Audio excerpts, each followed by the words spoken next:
Hare Krishna, back again, reading the Srimad Bhagavatam. Canto 3, Chapter 5, Text 7. Vidura's Talks with Maitreya. Om Namo Bhagavate Vasudevaya. Om Namo Bhagavate Vasudevaya. Om Namo Bhagavate Vasudevaya. Text 7. You may narrate also about the auspicious characteristics of the Lord in his different incarnations for the welfare of the twice-born, the cows and the demigods. Our minds are never satisfied completely, although we continuously hear of his transcendental activities. Purport. The Lord appears in this universe in different incarnations like Matsya, Kurma, Varaha and Nrsimha, and he manifests his different transcendental activities for the welfare of the twice-born, the cows and the demigods. The Lord is directly concerned with the twice-born or civilized men. A civilized man is one who has taken his birth twice. A living entity takes birth in this mundane world due to the union of male and female. A human being is born due to union of the father and mother, but a civilized human being has another birth by contact with a spiritual master, who becomes the actual father. The father and mother of the material body are so only in one birth, and in the next birth the father and mother may be a different couple. But the bona fide spiritual master, as the representative of the Lord, is the eternal father, because the spiritual master has the responsibility to lead the disciple to spiritual salvation, or the ultimate goal of life. Therefore, a civilized man must be twice born, otherwise he is no more than the lower animals.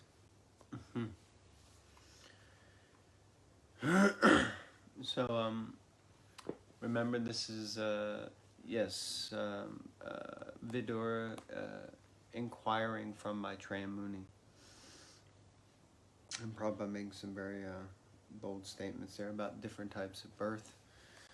So we're born from the father and mother, then we take rebirth, initiation from the spiritual master, and that's called Dvija, or twice born. And Prabhupada says that you have to be twice born, otherwise you're no better than the animals. The cow is the most important animal for developing the human body to perfection. The body can be maintained by any kind of foodstuff, but cow's milk is particularly essential for developing the finer tissues of the human brain so that one can understand the intricacies of transcendental knowledge. Just see that.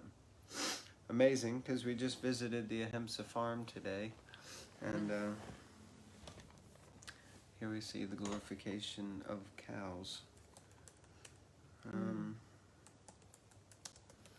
So, let me continue reading, just make a note.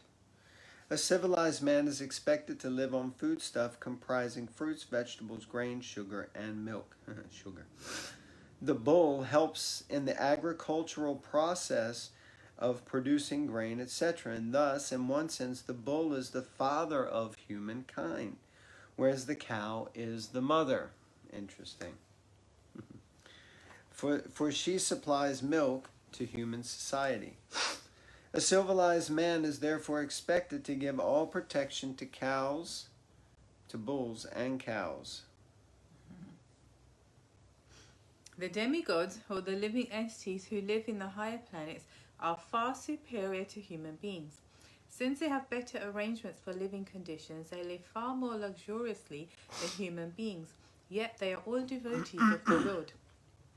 The Lord incarnates in different forms, such as those of a fish, a tortoise, a hog, and a combined lion and man, just to give protection to civilized man, the cow and the demigods who are directly responsible for the regulative life of progressive self-realization. The whole system of the material creation is planned so that the conditioned souls may have the opportunity for self-realization. One who takes advantage of such an arrangement is called a demigod or civilized man. The cow is meant to help maintain such a high standard of living. The Lord's pastimes for the protection of the twice-born civilized men, the cows, and the demigods are all transcendental. A human being is inclined to hear good narrations and stories, and therefore there are so many books, magazines, and newspapers on the market to satisfy the interests of the developed soul. But the pleasure in such literature, after it is read, once, becomes stale, and people do not take any interest in reading such literature repeatedly. In fact, newspapers are read for less than an hour and then thrown in the dustbins or rubbish. The case is similar with all other mundane literatures, but the beauty of transcendental literatures like Bhagavad Gita and Srimad Bhagavatam is that they never become old. They have been read in the world by civilized men for at least 5,000 years, and they have never become old. They are ever fresh to the learned scholars and devotees, and even by daily repetition of the verses of Bhagavad Gita and Srimad Bhagavatam, there is no satiation for devotees like Vidura. Vidura might have heard the pastimes of the Lord many, many times before he met Maitreya, but still he wanted the same narrations to be repeated because he was never satiated by hearing them. That is the transcendental nature of the Lord's glorious pastimes. Amazing. Text 8. The Supreme King of all kings has created different planets and places of habitation where living entities are situated in terms of the modes of nature and work, and he has created their different kings and rulers. Purport. Lord Krishna is the chief king of all kings, and he has created different planets for all kinds of living entities. Even on this planet, there are different places for inhabitation by different types of men. There are places like deserts, islands, and valleys in mountainous... Iceland, I think. Oh, yeah, Iceland. And valleys in mountainous countries, and in each of them there are different kinds of men born of different modes of nature, according to their past deeds. There are men in the Arabian deserts and in the valleys of the Himalayan mountains, and the inhabitants of these two places differ from one another, just as the inhabitants of the Icelands also differ from them. Similarly, there are also different planets. The planets below the earth down to the Patala planet are full of various kinds of living beings. No planet is vacant, as wrongly imagined by the modern so-called scientists. In Bhagavad Gita, we find it said by the Lord that the living entities are sarvagat, or present in every sphere of life. So there is no doubt that on other planets there are also inhabitants like us, sometimes with greater intelligence and greater opulence. The living conditions for those of greater intelligence are more luxurious than on this earth. There are also planets where no sunlight reaches, and there are living entities who must live there due to their past deeds.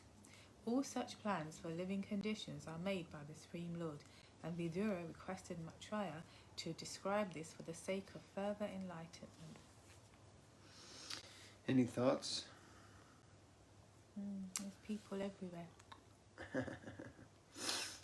Yeah, all the planets are inhabited, and even on this planet we see, as Prabhupada was saying, people live in the deserts, people live in the icelands. Prabhupada used the term. Yeah, it's interesting because in America, and also outside of America, but in terms of the place in America, is it Area 51, where they have the Roswell so-called sightings and this and that, and it's like someone with a big belly sleep, lying down on a bed, and it's like, well, not a bed, it's a operating table. They reckon it's an alien. The point is, everyone's freaking out and like trying to go there. We want to see Area 51, this, and Prabhupada, and it's not just Prabhupada's just relaying what's said in the Bhagavatam, very calmly saying, there's people everywhere. Don't worry about Area 51. Don't worry about one little planet, maybe Mars or this or that.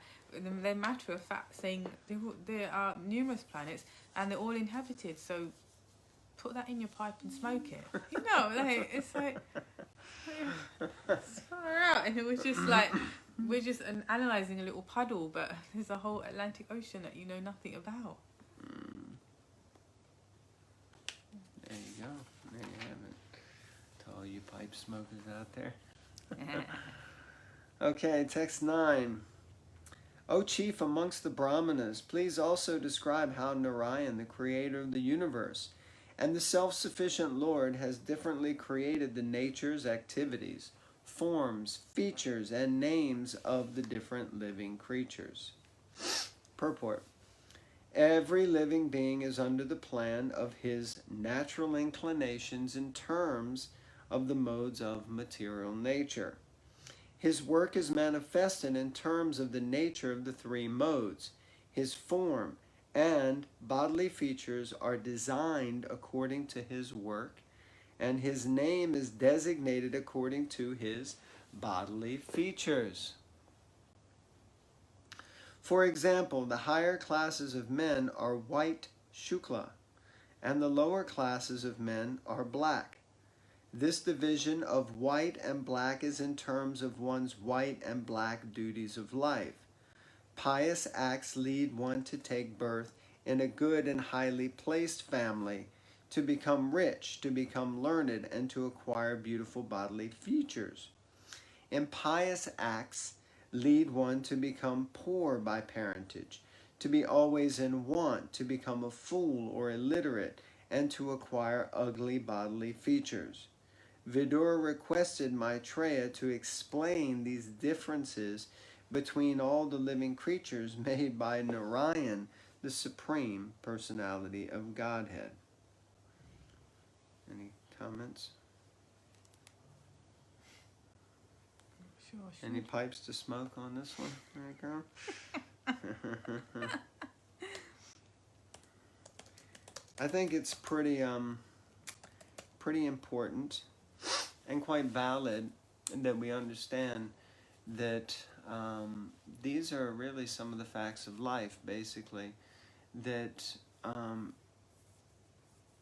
the performance of impious activity or doing bad karma means you're going to suffer reactions for it.